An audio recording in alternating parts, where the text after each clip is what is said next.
Hello, everyone, and welcome back to another episode of Mormon Stories Podcast. I'm your host, John Dehlin. It's October 11th, 2022, and I am again joined by my brilliant co-host, Margie Dehlin. Hey, Margie. Hey there.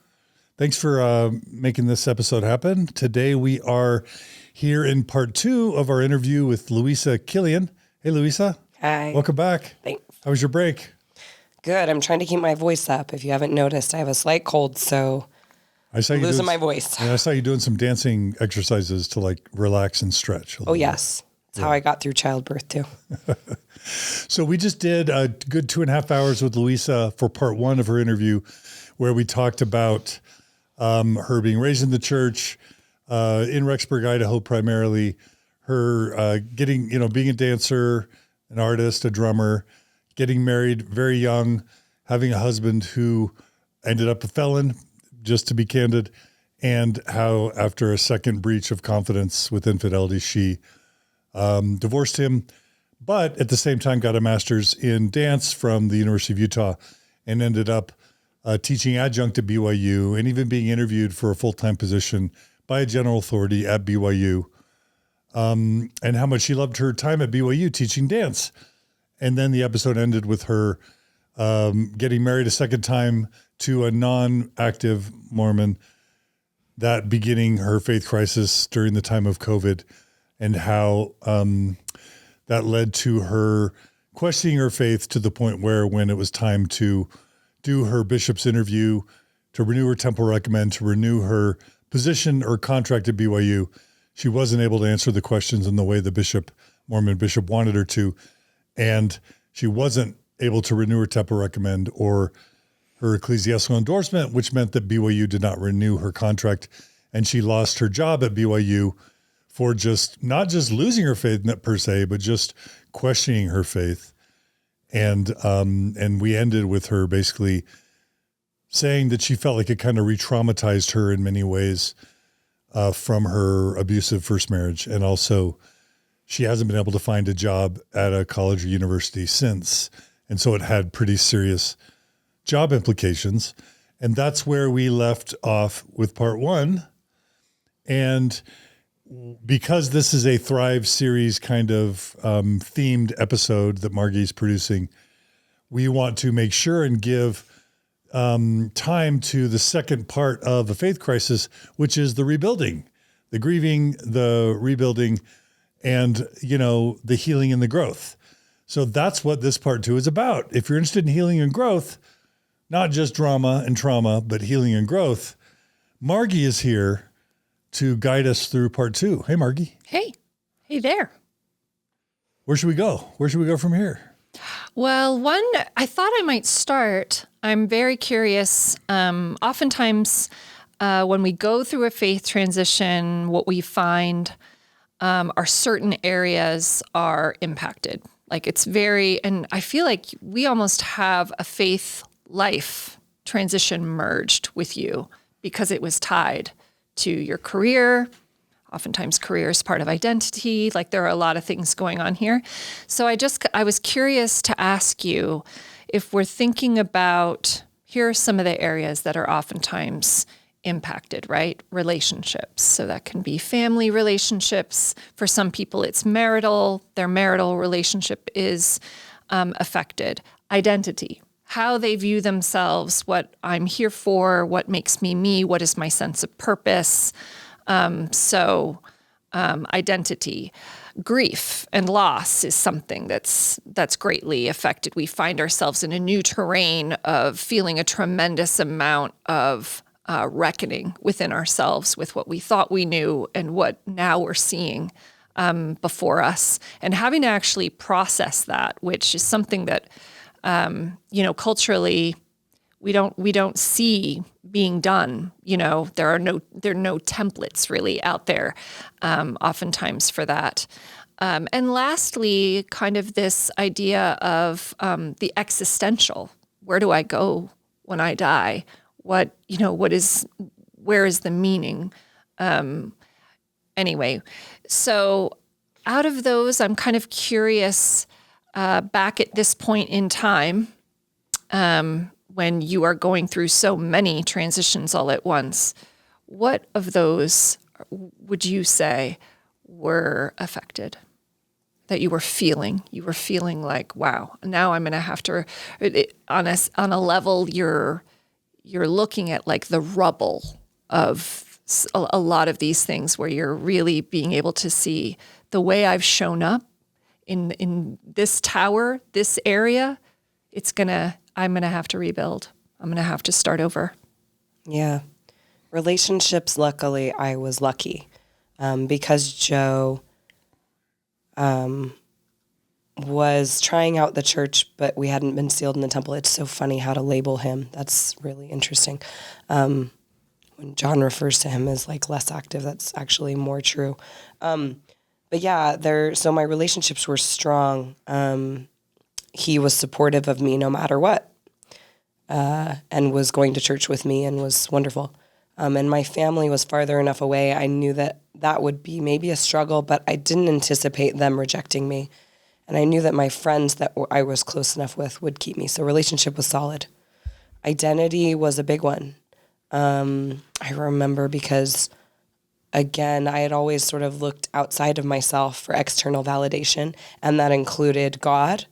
And it was really interesting reading through my journals again at the time, because there were so many instances in my journal where I would write like, God gave me this today, or I did a thankfulness journal.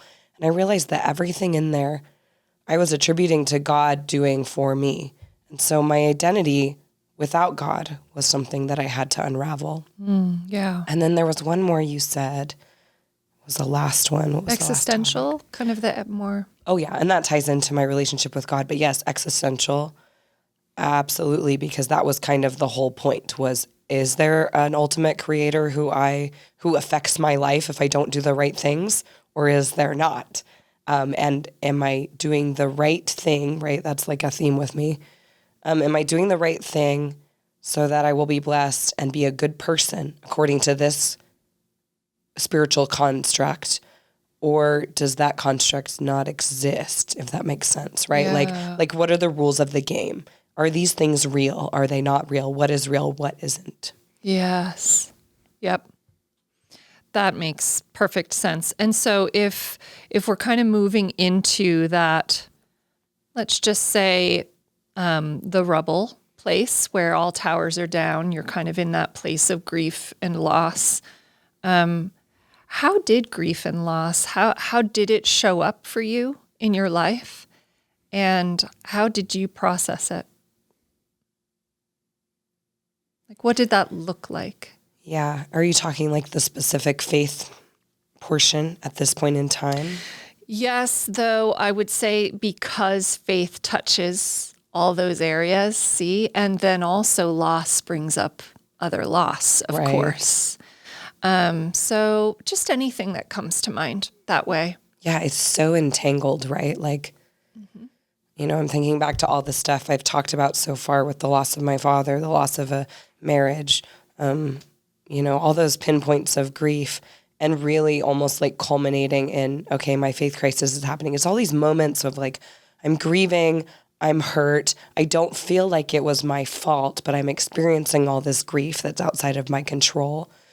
God is either helping me through it by just being there or not answering and not giving me what I feel like I want.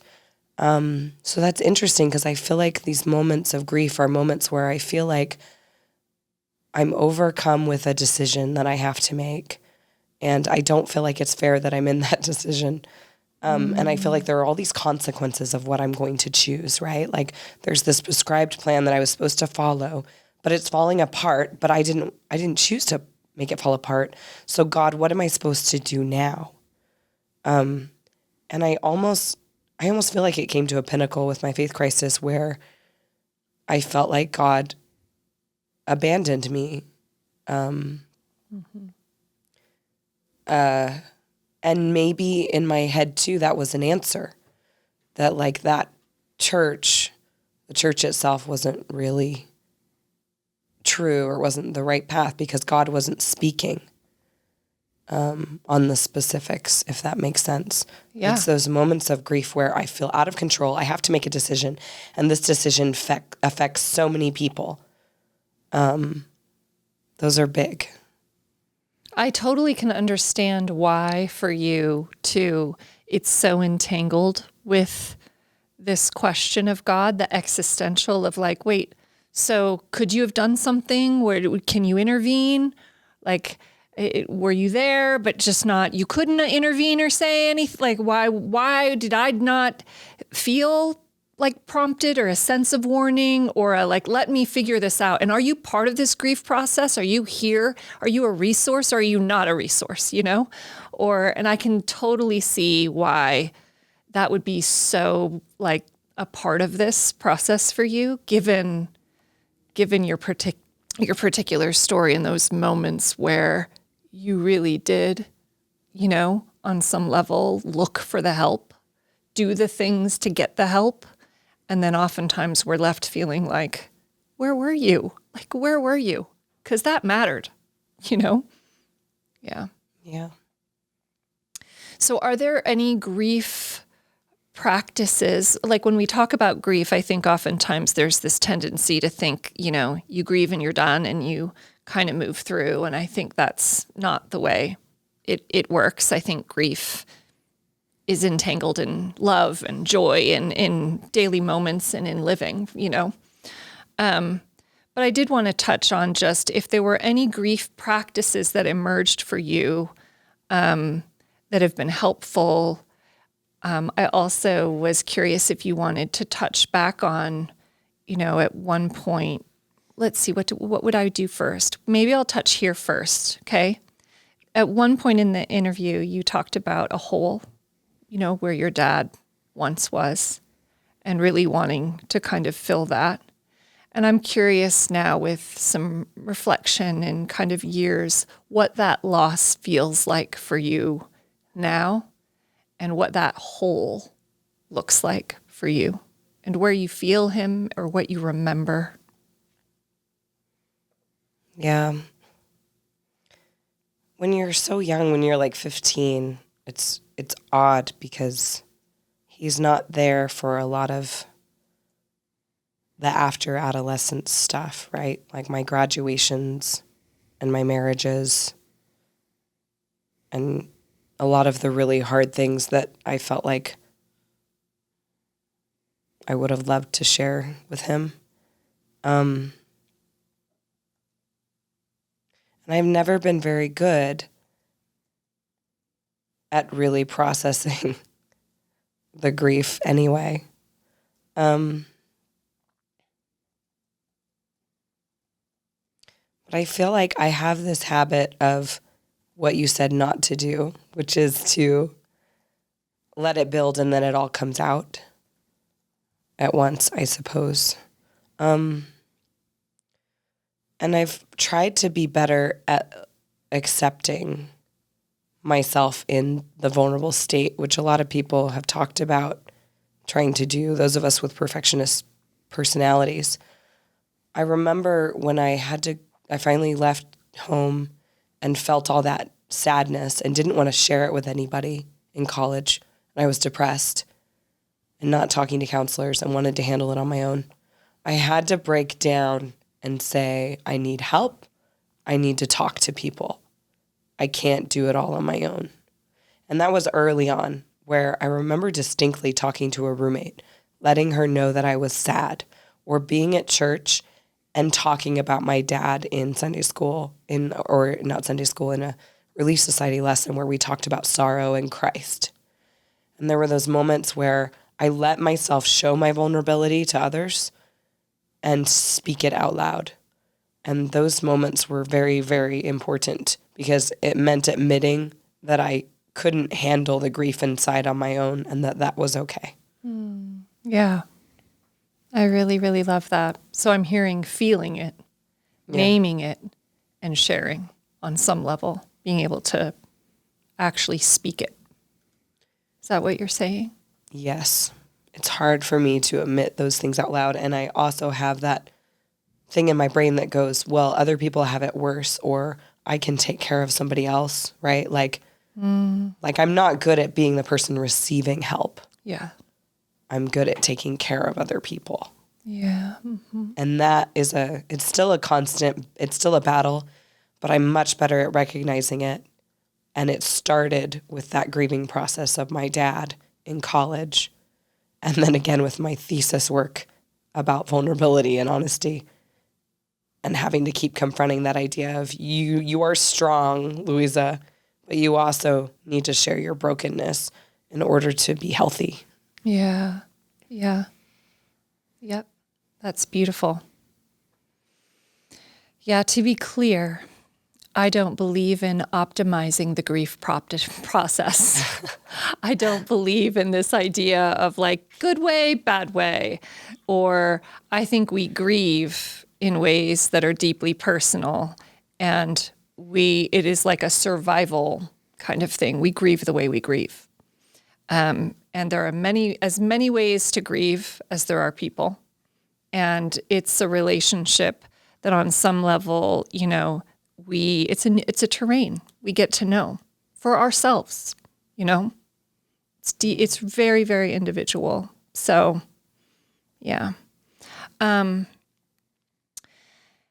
Let me just ask if there was anything in your grieving process that emerged that became material for rebuilding.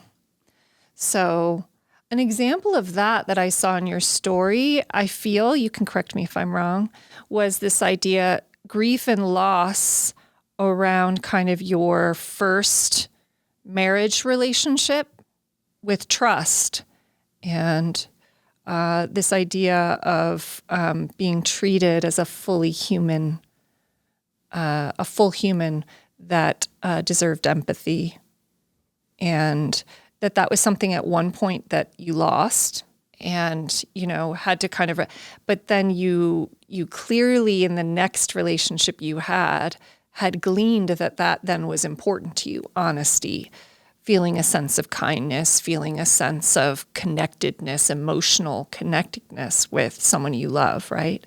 And care. That was something that emerged out of a place, right? Do you have anything that comes to your mind? It can be with your faith transition.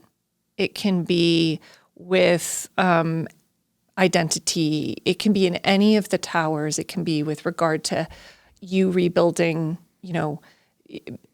insights around career or identity that became some of the building blocks or, the things that you were like, I'm using that in this new life, Yeah. The first thing that comes to mind is definitely the difference in relationships. And it's hard to know where it stems from, and maybe it doesn't matter. But I did, sense that I had this feeling of taking care of everybody, and that sort of led to maybe being taken advantage of earlier in my life. Mm-hmm. And then I later learned to kind of stand up for myself, which is very odd because I can do that with strangers. But with my intimate relationships, it seemed that I was being walked on a little bit, at least in my first marriage. That so makes sense. It's really, it's really crazy. And maybe people have felt this. I didn't notice moments of abuse until after I had left the marriage. And then you look back and you go, oh, that wasn't healthy, or that wasn't healthy. Moments where I would be hurt and my partner would laugh, or those kind of things, right? Like when you're in pain and the partner who you're married to, who's supposed to take care of you, laughs at you or causes the pain. And you don't realize it when you're in it. And mine was more psychological. And then there were moments of physical, but then they were okayed by the psychological. So I don't know. I sort of took from that into my next relationship that, that was unhealthy. And I need to not make actions are important. I just learned that. Yep. I learned that a lot, that actions are important, and that it's kind of boundaries, like learning what boundaries are. You think you have boundaries, And then you realize how much you are letting other people take advantage of you. And then you go, oh, I really didn't have boundaries. Or it's almost like, oh, this is strange, but being suspicious of a partner, which you're not supposed to do. But there's something about like trusting that everything is okay. And I think Mormonism does this a little bit where it's like everything's fine, or there's this perfect plan, or as long as you're on the plan, you're safe and you're fine. So everything is good. And then when things go wrong, you justify them. Yeah. And I stopped justifying a little bit bad behavior. And I noticed in my new partner how he respected my boundaries. Yeah. And then that became really important. I'm like, oh, yes, you can control yourself. Or, oh, I don't have to be the gatekeeper of whatever it is. Yeah, that was a big learning lesson that transferred over. Yeah, I can see that. I can see that. Well, what is rebuilding? I mean, this has all been fairly recent. What are some of in the rebuilding now process, what have some of the victories been for you personally? I considered myself very lucky because I was able to leave that marriage and honestly BYU kind of unscathed on both ways, in a sense. I didn't have children with my previous spouse, which was really great. I was able to start anew, no contact, clean cut. You know, I'm still scarred and by my experiences, and I have my moments where it still kind of comes back, trauma. But I came out of it being able to start again. And at BYU, I wasn't a full-time professor where I was taking care of my whole family with my income and benefits. I was able to step away before I had gotten way entrenched in that system. And there's something to be said for that, that I can come out and I can still be in control of my life. And I consider a victory too, and this ties back to some other questions you've asked. I am much more, I don't know if it was when I turned 30 or when I started having my faith crisis, but I stopped trying to get the bone, like a dog trying to get the bone or trying to catch the car. And I started being like, what's happening now in my life? And what can be lovely now? Because I was always trying to hustle and like get the degree and get the job and get the full-time adjunct or full-time faculty position. This is what will make me worth something. And then I realized like stepping back and I can enjoy my husband right now and my child. I had a child, which is crazy. And I have a job at a studio, which I'm able to contribute to. And it's not the prestige of perhaps a full-time, but it's a wonderful thing that I support. And I just am like chilling out. I'm just chilling. Yeah. Instead of always feeling anxious that whatever decision I make, God's going to punish me if I don't make the right one. Or, you know, I'm going to like ruin my life if I'm not on this specific path. But I just love enjoying where I'm at, enjoying traveling when I can. Yeah. There's something really, really cool about that. And I remember the moment where I realized that I was in charge of my life and whatever mistakes I made were my own. That was weirdly empowering because I always felt like I was empowered. But when God wasn't punishing me or I wasn't always adhering to like him deciding if my choice was a good or bad one, and I realized decisions were my fault, that was so empowering. I felt so free. It was weird. Yeah. Yeah. There's a few things in there. Yeah, I love that. I love that. What for you, what are the challenges or what has been hard in this kind of rebuild process so far? Sticky beliefs, or I feel like you kind of brought up sometimes not feeling safe, having some of the trauma kind of show up in places, but what for you are kind of some of the things that have been harder in this place of rebuilding a life, rebuilding, you know, a way of being? Yeah. I still have moments where the suffering comes back. And it was interesting getting ready for this podcast. I had an emotional breakdown, and I don't have them as often anymore, but I'll have, it's almost PTSD. I don't know. Everything will hit. And if I start to remember what happened in my previous marriage or like the grief I had in my past, it'll overwhelm me. And having a child has been really interesting because then I find myself reaching out to her and being like, I don't want this to happen to her. And I just feel emotions so deeply all at once. And that's hard because you think it's in the past and you think it's gone away. And then you're just completely overwhelmed by grief. And it's just, it's hard. I also had a little bit of sexual trauma where with my new partner, it was so much more healthy and beautiful and wonderful. But I would sometimes have an emotional response where I would be worried he was going to leave me. And I would suddenly start crying and just go to this place. And so it's those kind of PTSD type moments. I don't know how else to label it in my non-educated state with that. Yeah. But moments of triggering. Relationships with my family was hard because I wanted them to understand what I was going through with a faith crisis. But they I did the email thing where I sent an email and I got a little bit of a harsh response that kind of hurt my feelings because I just wanted them to understand and I wanted them to respect me, right? But The email. family email where, you send out, here's all this stuff. And what All I the did, stuff meaning what? the stuff I had learned or the things I was struggling with. The things that were causing you to doubt. You decided to tell Yes. family members. Yes, and it was kind of at a point where I had made more decisions. So I sent them a table. One side of the table was things I believed in and things I believed in the gospel.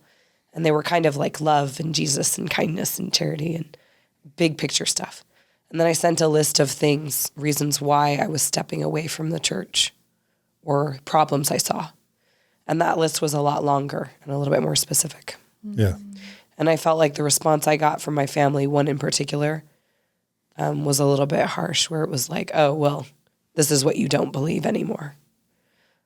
And that's hard because you want your parents to respect you or your family in general to respect you.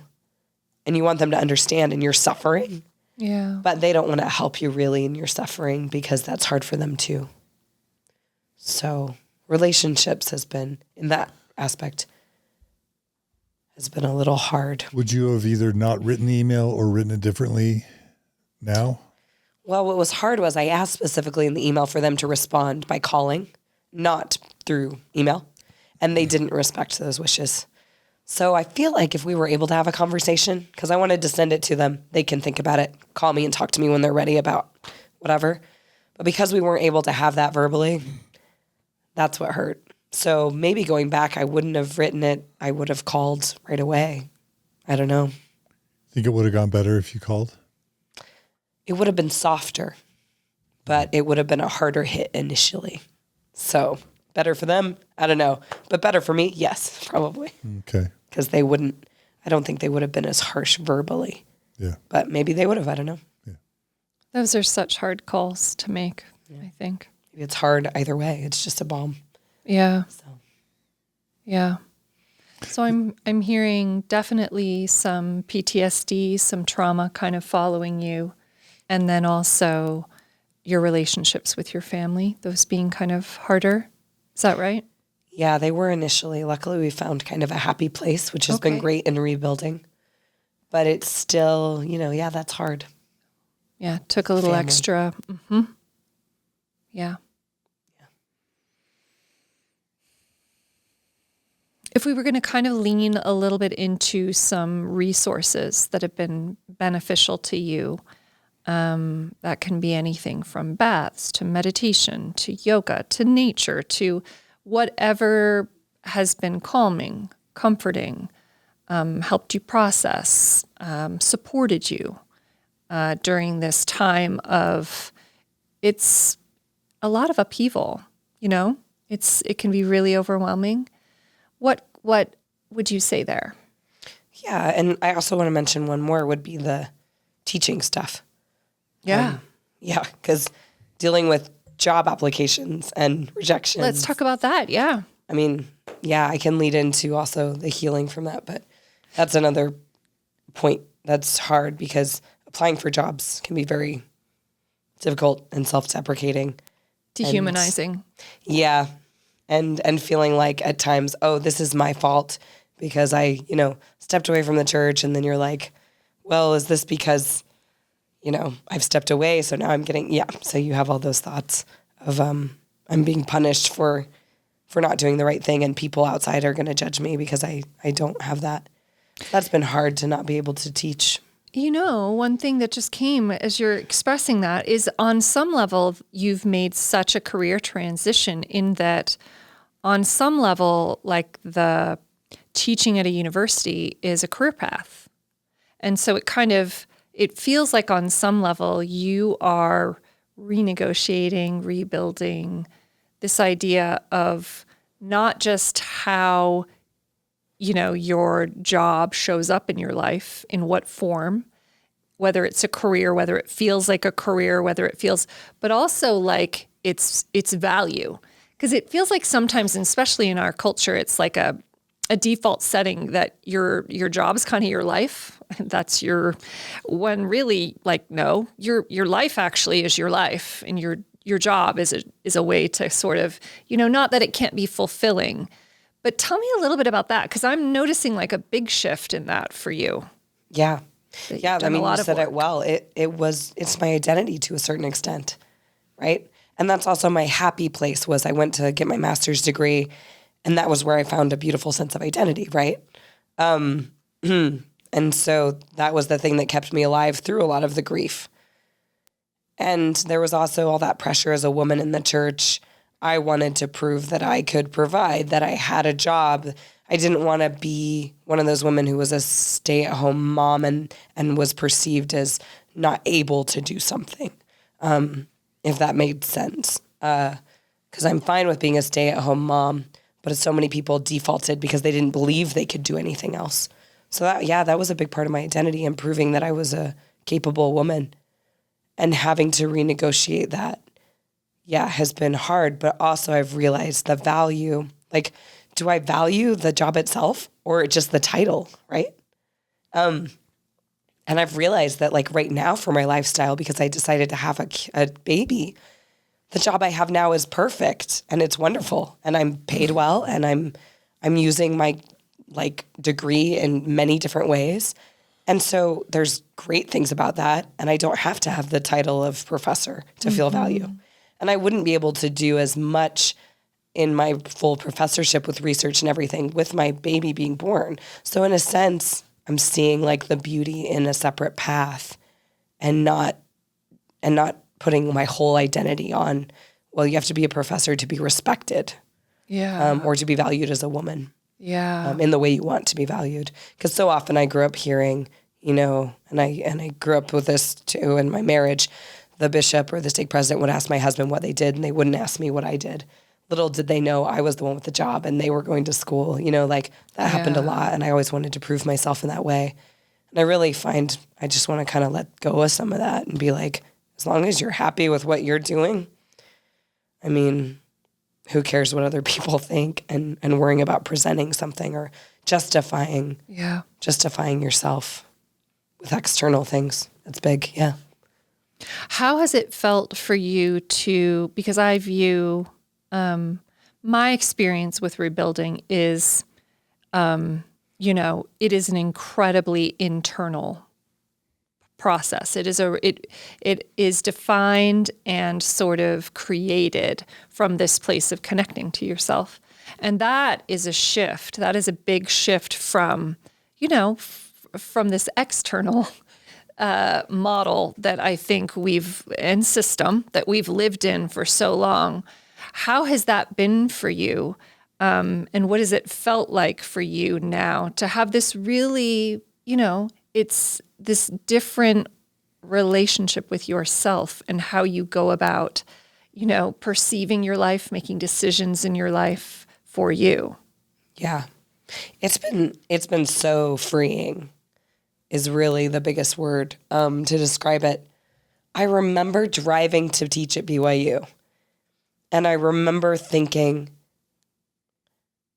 do I believe this religion where Joseph Smith, or where this person looked in a hat and looked at a rock and saw this? And it was almost laughable in my head. And I was like, this is silly. No. And I remember feeling this feeling of like lightness, Like, no, that's ridiculous. I don't think I believe that anymore. And I just felt a lightness. I also remember there was a moment when I'm feeling this lightness, and I felt like reaching out to one of my family members and apologizing because I had done something. I had judged their spouse because of my trauma. And I reached out and I apologized and I said, you know what, I'm sorry that I've been judging and I really want to try hard to do better. And I was like, you know what, if I was LDS, I would have blamed that on the spirit and that good feeling came from that. I am still a good person without the gospel. And then I thought, you know what, I might be even better sometimes without it. I can still listen to those feelings that say, hey, maybe you should text that person, or hey, maybe you should apologize. I realized the power in following my own tuition without having to give it all to the credit of the church. And that was so cool because I realized I was, I don't know, it's silly, but I realized I was still a good person without it. And that I still got promptings. And I had a family member text me and say, you know, sorry, you lost the spirit or something. And I was like, I still have the spirit. I don't call it the same thing you do, but I still have the spirit. And it hasn't left my life, so you don't have to worry about me. It's okay. Yeah. I don't know. It's almost like that freedom I should have had as a kid to decide my own religion, but I hadn't got it until I was 30 years old. And some people don't get it until they're 70. Yes. But I have felt so free to live authentically and to do what feels right. And I don't have to fight the church on the LGBTQ rights anymore issue. I don't have to feel like a hypocrite flying a gay pride flag. I can fly a gay pride flag and feel like, yeah, I'm really accepting people. Yeah. Instead of feeling that like, ugh, I'm putting up with stuff in church, even though this struggles with my values. And I thought of a good way to explain it to people if they ever maybe challenge me on it is just to say like, the church didn't support my beliefs and I know what my beliefs are now. Yeah. And that feels so freeing and beautiful. And it's a little scarier to piece together values without the worksheet, but I've done it with Joe where we decide what our family values are, right? And those are the things that are most important. And I'm really trying to see whether I lose myself and I'm not as good a person without the church's structure, or if I am, because so far it's felt a lot healthier. Yeah. A lot healthier. And I love just something simple. I'm able to be at home, not be working on something, and be okay with myself. Yeah. Which I think a lot of people with scrupulosity have. But I can literally be peaceful and read a book or have a lazy Saturday and be like, that's okay. Yeah. I don't have to be working constantly to feel like I'm valuable as a human being. And I can enjoy nature and silly hippy dippy stuff like that, which is awesome. But patience, yeah, I feel more peaceful. I feel more peaceful. Yeah. Yeah, that's a beautiful thing. Well, let's lean back into some resources, if you don't mind, some things that have been helpful for you in the way of support, comfort, joy, anything? Tools, anything. Yeah, tools. Yeah. Books. Skills. Yeah. Yeah. I'm a dancer, so dance is a big thing. It's interesting. I had a physical transition as well as an emotional one in grad school where I started my thesis work and I was sure about the conclusion. And I had to learn within my thesis work that you ask a question and you don't know the answer to it. So that was a shift where I had to soften. I also showed up at college being very a bound mover, like sharp and strong and, push-ups and it was really interesting because that reflected how I felt inside. I had to learn how to give in to weight, if that makes sense. So some of the modern dance techniques, they use swinging and like weight things. You don't use muscle, you use release of muscle. And release technique helped me realize that that's also dancing. And that also produces results. And it helps me actually be able to do some complicated moves. That is direct correlation to what happened to me emotionally. So I had to learn to let go. And I had to learn to let go of that binding, that that binding, gripping, always holding on. So dance kind is a of holding in, practice. Yeah. like your feelings, kind of that holding in and Yep. kind of, is that what you mean? Versus this also kind of, and then also your perfectionism and kind of that always, is that what you're talking about? Yeah. As opposed to allowing yourself to kind of be more fluid and show up.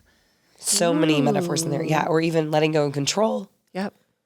letting things be, being more open to improvisation, to whatever happens, all that. That's beautiful. It was huge. That was my whole thesis, actually, my thesis work.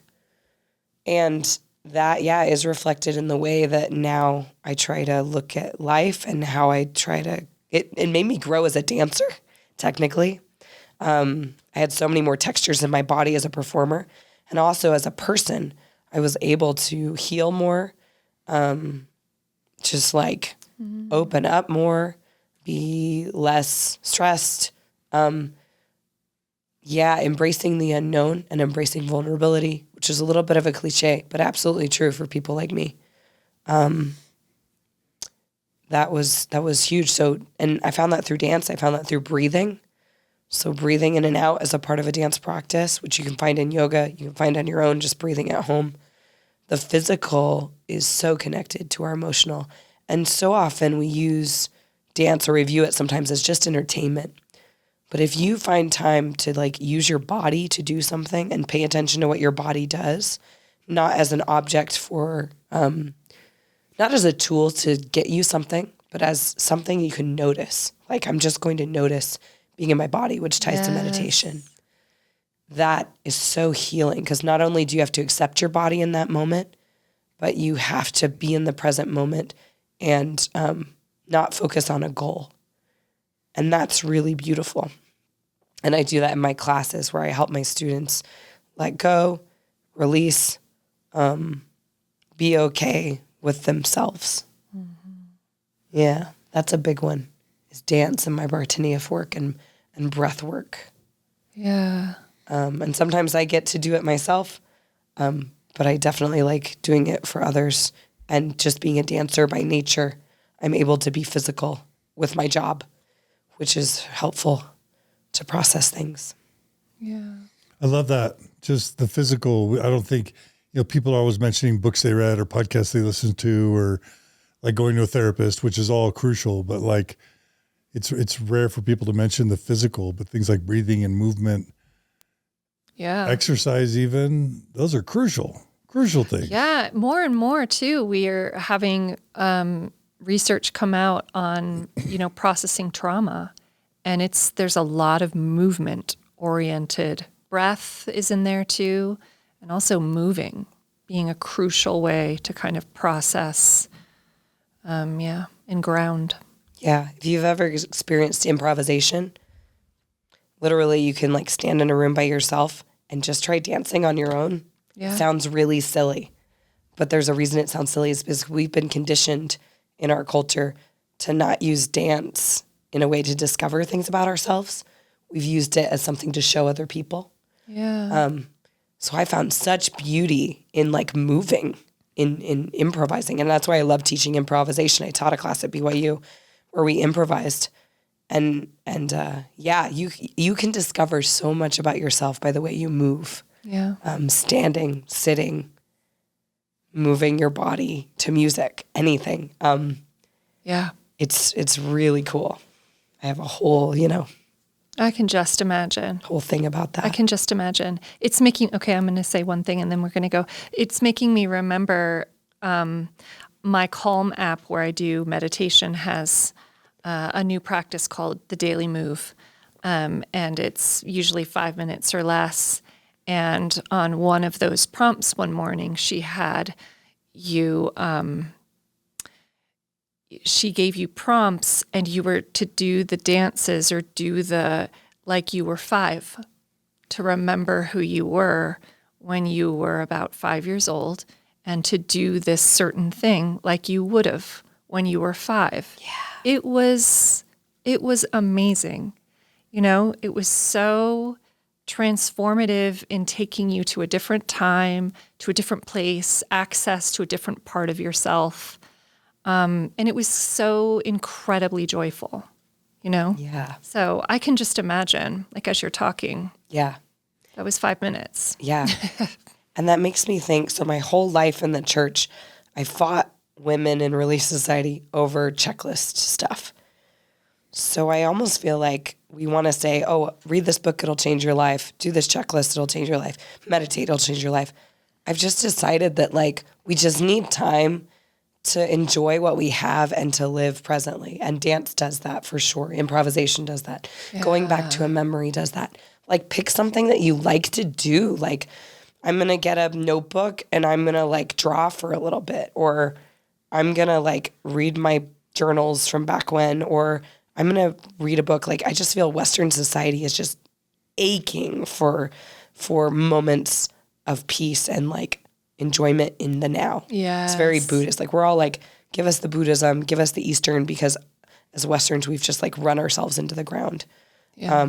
Anyway, so finding those things that you can just use to enjoy that don't feel like a task. Yeah. And then not feeling pressure to do it the right way. That's so big in LDS. Yes. LDS it's teaching. the perfection optimize. Yeah, like, let's make a list in to Relief the- Society of the things I'm going to do. New Year's resolutions. Yeah. No, just, like, allow yourself to do things that you want to do is Yeah. essentially what it comes down to. It sounds so silly. So dance seems like a kind of a door for you to feel presence, right? Yeah. To feel a sense of presence and joy. It's sounding like both. Yeah. Yeah. What other things, are there any other things that kind of come to mind that you regularly practice or think about or do? I'm kind of thinking about something you said earlier, even about your little baby, and how that can bring you just to the present moment, like looking at her or anything like that. Yeah, I think babies do that. Like, we look at them and they smile at us, like they're there. Or I'll hold her up to a mirror and she looks at herself and she smiles. She doesn't know to judge herself, right? She doesn't know to look at that face and be like, oh, I'm too this or I'm too that. And we do that as humans all the time. Yeah. And that innocence of, like, I'm in the present moment. I'm hungry, I cry. I'm uncomfortable, I cry. I mean, there's something beautiful that babies can teach us about that. And that has been really awesome, just to have this little thing that reminds you of that every day. Yeah. And more for me too, I'm just so happy I'm in a place where I feel safe to have a child with somebody I love. And that's simple. But to me, I just know there are a lot of bad, abusive marriages that happen, and some are resolved and some are not.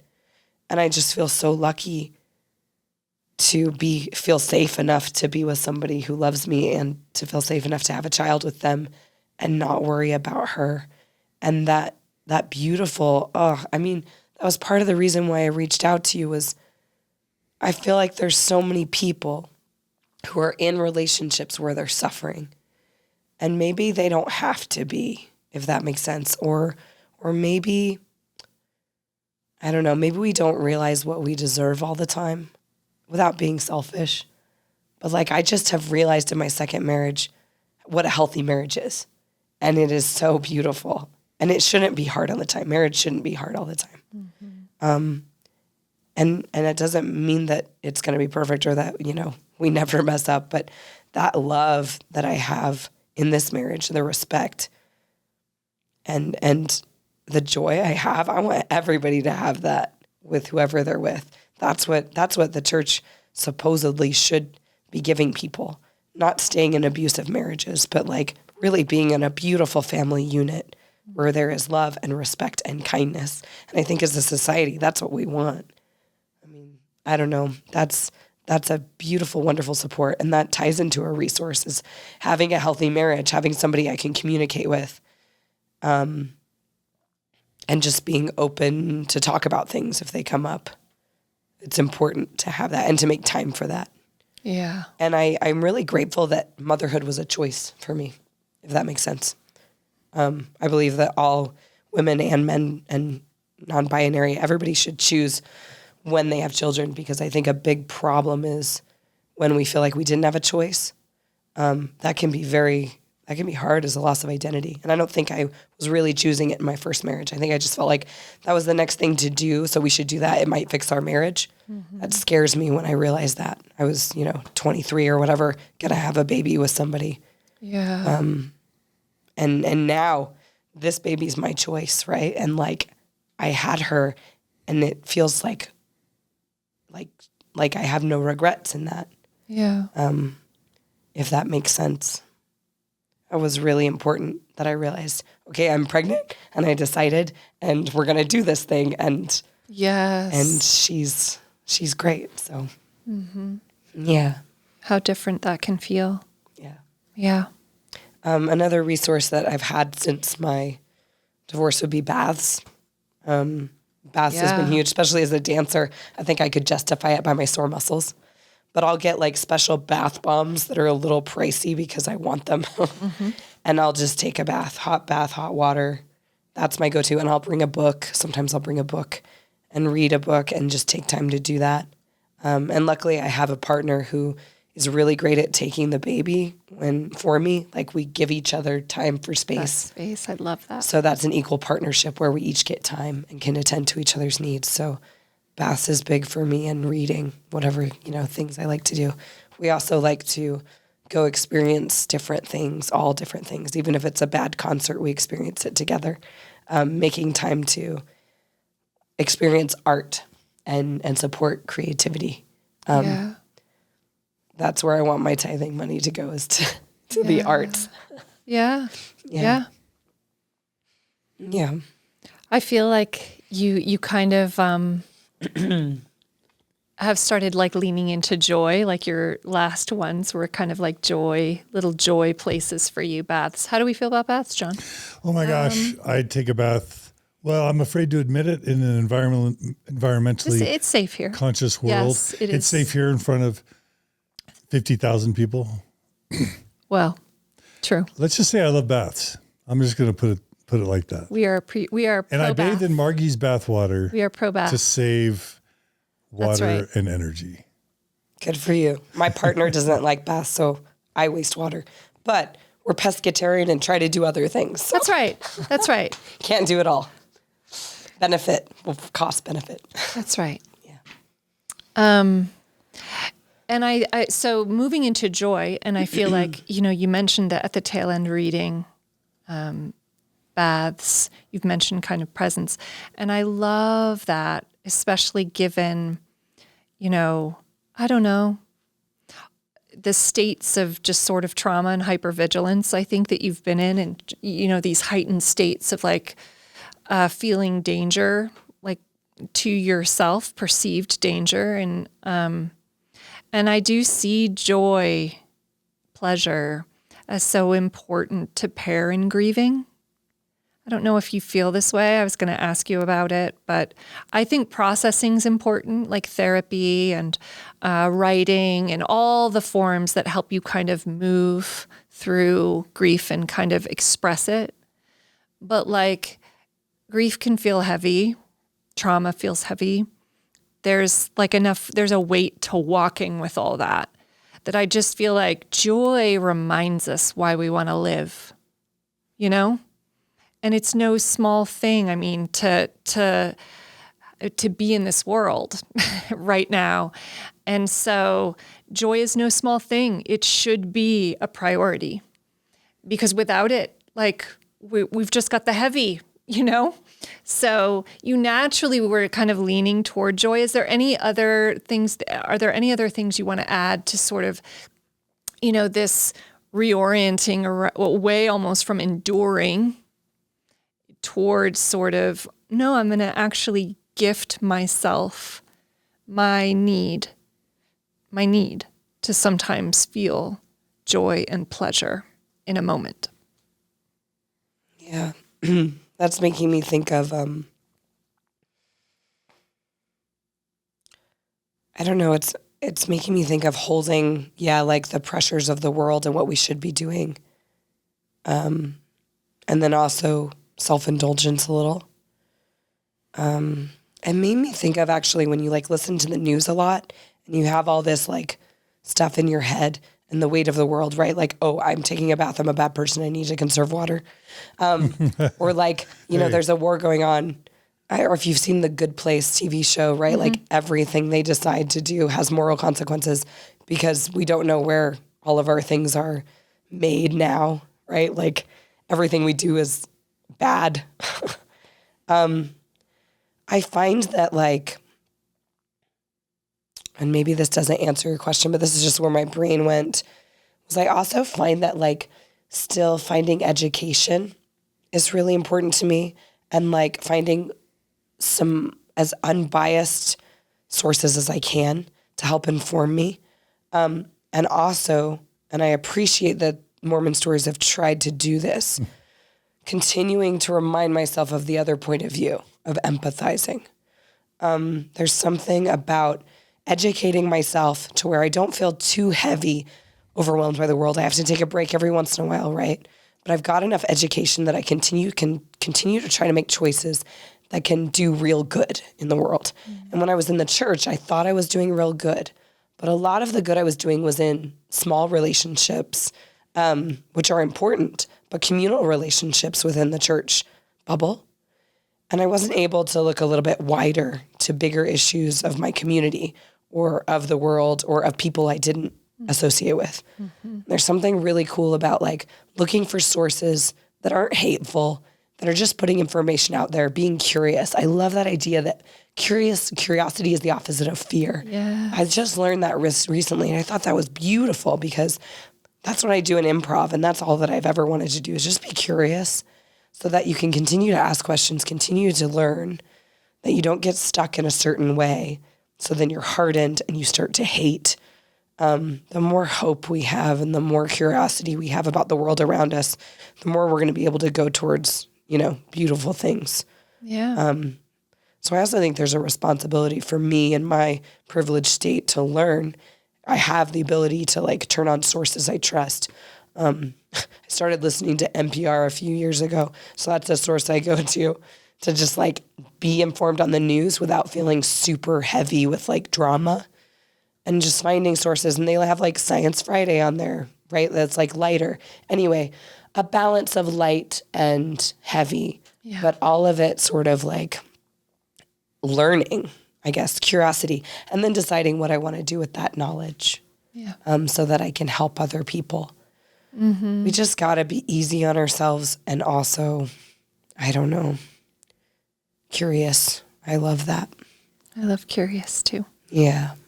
Yeah. I don't know if that was the right answer, but it was an answer. I love it. I love it. You mentioned like the Scientology documentaries. I believe it was last episode. The Going Clear was influential to me, and then the Leah Remini, Mike Rinder series.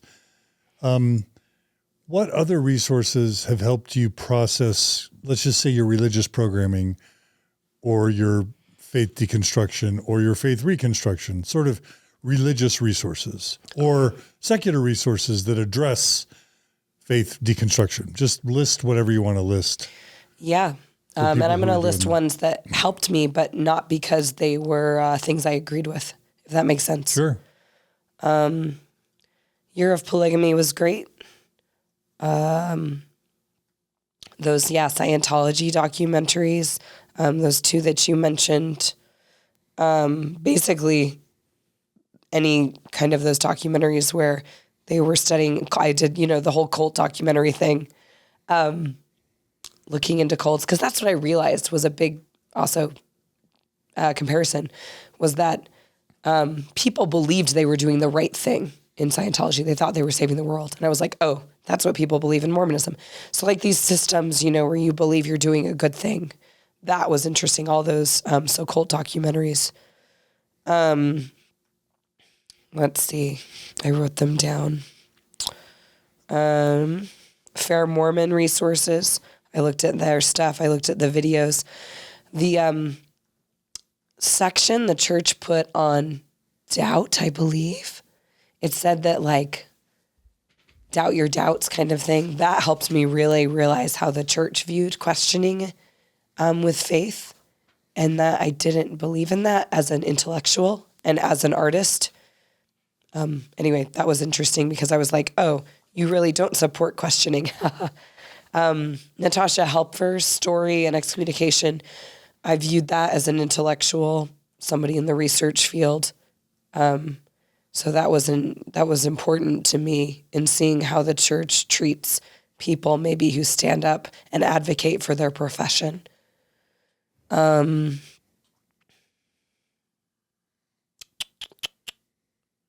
Mormon stories, episodes.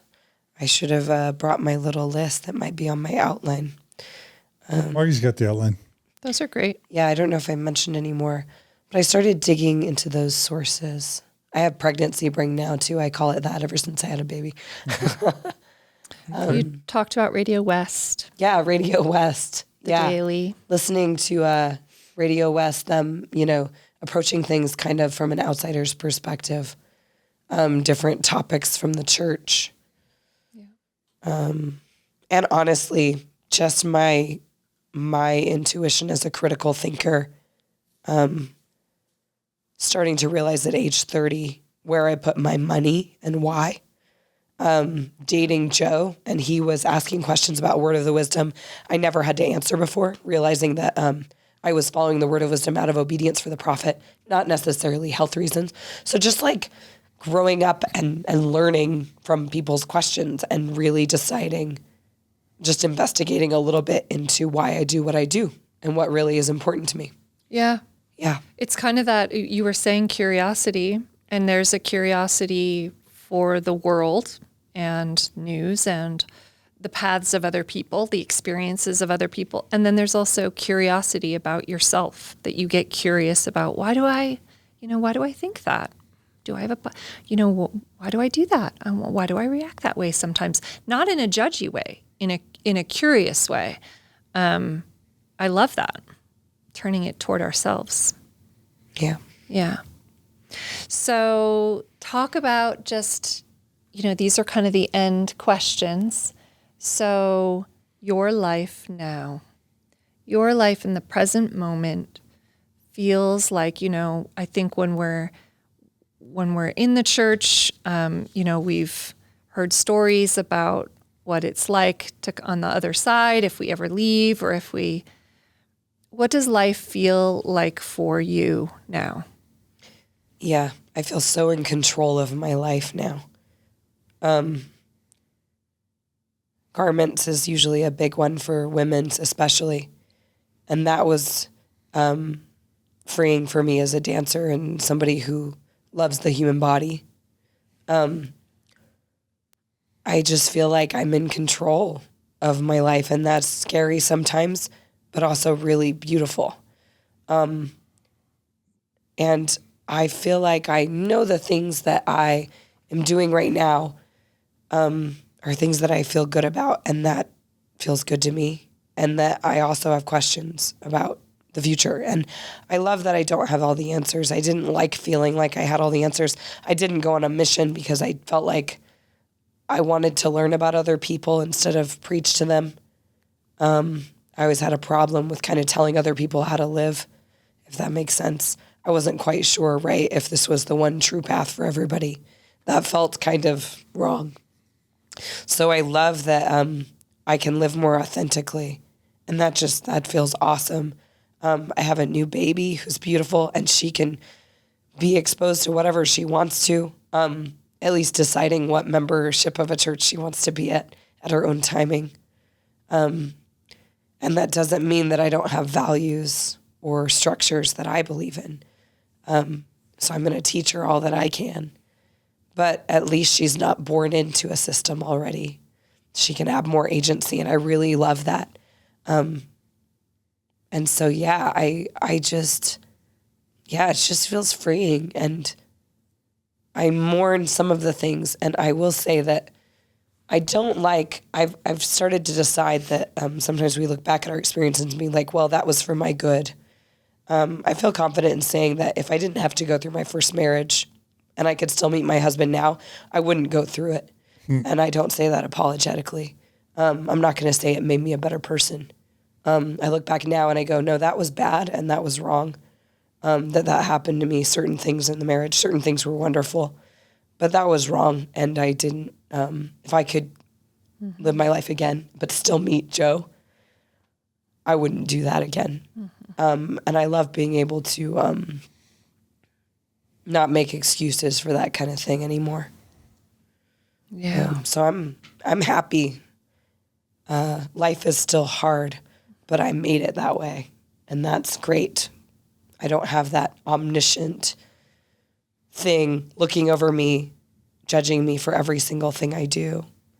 And I can really embrace the parts of the gospel of Jesus Christ that I loved, which were the core tenets that apply to every person in humanity: love and forgiveness and pain and sorrow, and things that like really matter and really apply, qualitative versus quantitative. That's where I jam, and that's what I love to do. So I don't have to worry about those checklists. And honestly, I felt like I stayed before sometimes in the church because I really wanted it to be focused on the qualitative in the end. You know, I wanted it to support those big values. And I was there in church trying to make it that way and trying to help women to not be hard on themselves and, you know, to see things from another perspective. But I realized that the church doesn't deserve me right now, because I'm going to live my life in happiness, and I'm not going to bust my butt in my job to do things that don't feel right to me for an institution that tells me you need to answer these checklist questions or you're out.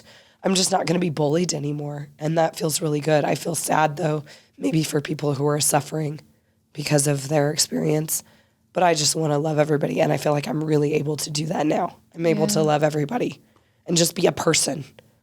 Joe wants to film me sometimes because I have moments where I'm like, oh, I can be a person, or, oh, that was kind of culty and I'm not doing that anymore. He gets to see the realization of me just like feeling free and beautiful. And I love that. Yeah. And you can feel that way probably in the church, but it was too much for me.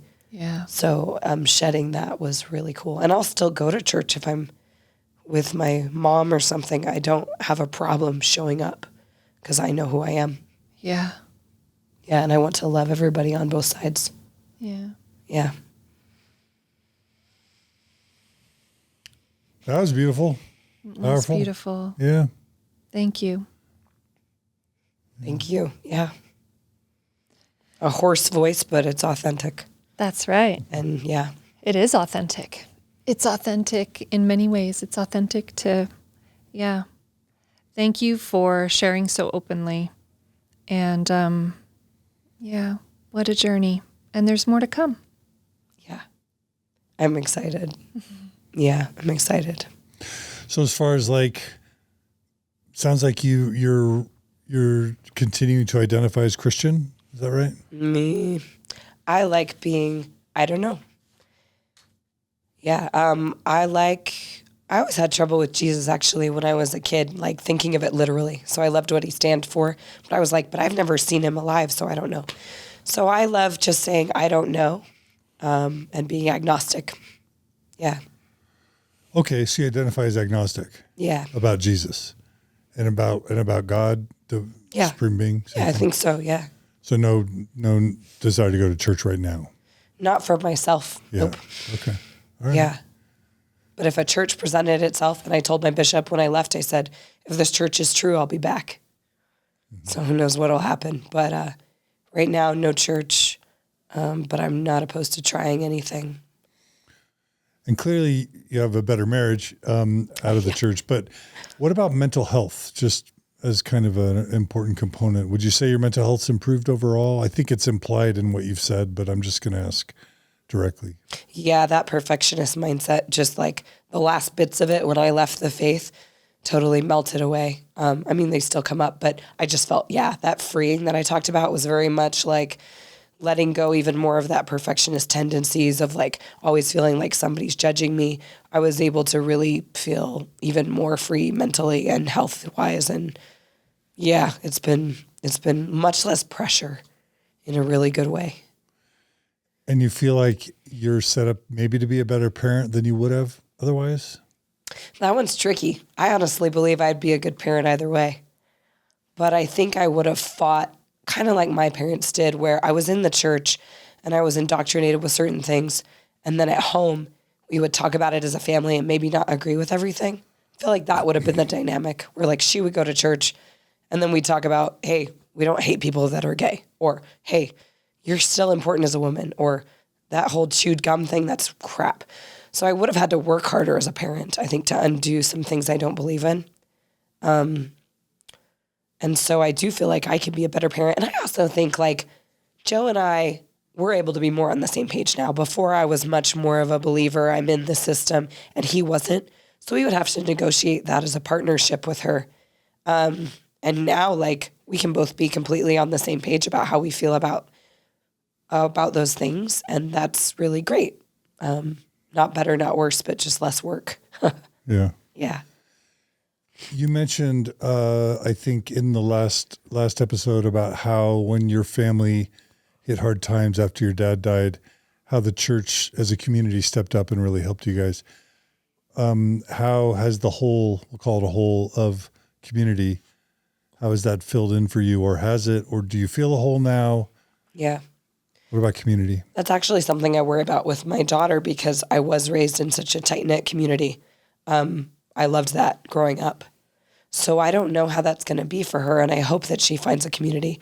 I know for myself and Joe, we have friends who are like family, and I have a good relationship with my family right now. And so she has that support when we visit.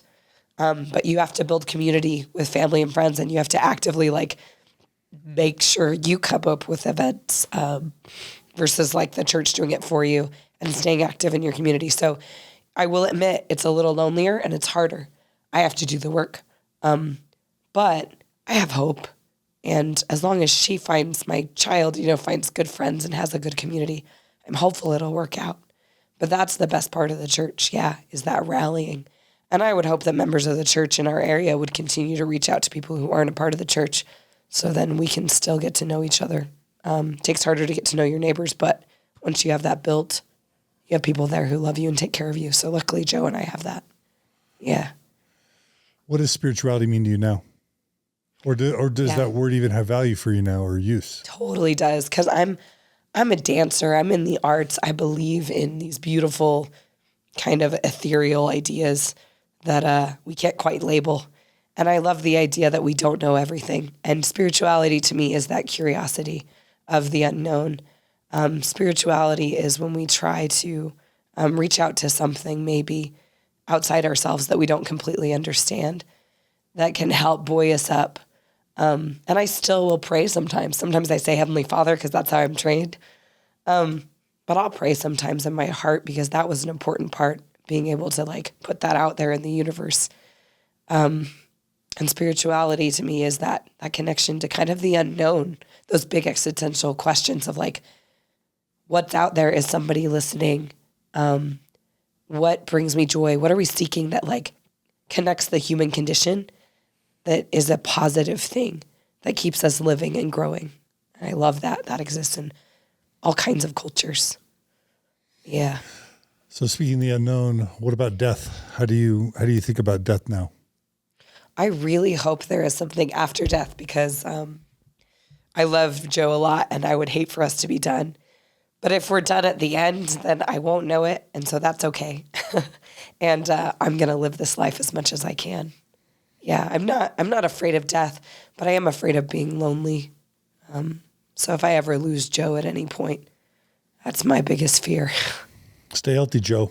Yeah. Stay safe and healthy. And this is a tender question, but we're kind of ending how we began a little bit, that if there isn't an afterlife, that means you may not see your dad again. Yeah. Have you factored that in? Because a lot of people keep believing in heaven and afterlife, primarily motivated by the fact that they want to see a loved one who's passed on. Yeah. I think regardless though, if they want to, you don't know that for sure till it happens. So I would argue that it's still a question. Even if you think you know, we all hope for it. Yeah, I also think that like so much of what I would want to see my dad for is to kind of review the life I've led. So if he's up there seeing what I'm doing now, I just want to have a conversation with him. And I don't know, I think that gets away again from the present mindset, that if we're thinking about death and we're thinking about afterlife and I want to see that person again and that's how I judge my value, that goal, then maybe we're not working on what we should be here. And maybe we're just running away from dealing with grief and loss. Because at a certain point, I had to decide my dad's not going to be there for my graduation. He's not going to be here. Maybe I'll see him later, but that doesn't make the grief okay now, which is a problem. Sometimes we like gloss over the hard stuff that happens in real life because we're like, oh, it'll be better later. But no, what's happening real is life now. And so I think regardless, I'm just enjoying what I have now because that's what I can see and feel and be in. And I can have hopes, but I'm not going to let those hopes make me happy or sad in the present moment, if that makes sense. Yeah, that would be, I don't know. That'd be silly to base all our hopes and dreams on the afterlife, which is what I kind of did in the church. So. Wow. That's powerful, Margie. Louisa, beautiful. Yeah. All right. Well, are you handing it back to me, Margie? Yeah. All right. Well, Margie, thank you so much for making this episode happen and for co-hosting. It's just so great to always have you here. Yeah. My pleasure. I'm glad. And way to pick amazing guests. Yeah. I feel lucky. We got lucky. And you were on Lisa. Mormonism Live or Radio Free Mormon or something. I want to give a shout out to Bill and RFM. Were they a part of your journey, or was it just a coincidence that they found you? No, I reached out to them. I wanted to be an advocate and to bring transparency to the BYU faculty experience if you went through a faith crisis. So I reached out to them and said, hey, I'm a BYU professor. I'm in the middle of like losing my job. If you're interested in shedding light on this issue so people know what's going on. So that one is more of an advocating for like, what is the process of BYU dealing with faith crisis in that moment, right? And now they've changed it, so I think they've doubled down a little bit. So that's more clear. But when I was going through it, I wasn't sure what was going to happen to me. Yeah. So they helped me get the message out. And I actually had somebody approach me and say, I watched your episode and I'm not going to work at BYU. I don't want to deal with that. Because people need to know if you're signing up to work there or to be a student there, how they will treat you if something like that happens. Just so that you have all the cards on the table before maybe a faith crisis, because you can't plan on a faith crisis. So I just wanted people to know instead of guessing like, oh no, they hire non-members. No, right? Like, let's get the information out there so they can be more clear as an institution. So you can't recommend BYU as a student or a faculty if what? If you ever want to question your religion. Unless you want to enter cold turkey, not be a part of the LDS church. Go ahead. They'll love you. But if you ever want to question your religion at all, don't go to BYU. Or if you You're think gonna be you trauma. might. Unless you have a lot of money, then maybe you'll be okay afterwards. Yeah. Yeah. Okay.